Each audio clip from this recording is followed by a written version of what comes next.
Welcome. If you're looking to switch Gmail accounts on your Android device, you've come to the right place. Today, I'll guide you through the updated steps to make this process quick and easy. Let's dive in.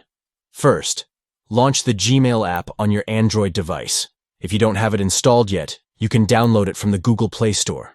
Once you're in the app, you'll be greeted with your inbox. Next, look to the top right corner of the screen. There, you'll find your profile picture or your initial, depending on what you have set up. This is an important step, so go ahead and tap on it. After tapping on your profile picture, a menu will appear, showcasing all the Gmail accounts you have added to your device. It's a helpful feature to have if you manage multiple accounts for work or personal use. Now, simply scroll through the list and find the account you want to switch to. Once you locate it, just tap on it. And there you go. You'll be taken directly to the inbox of your selected account. Switching accounts is that simple. Thanks for watching, and if you found this video helpful, don't forget to give it a thumbs up and subscribe for more tips and tricks.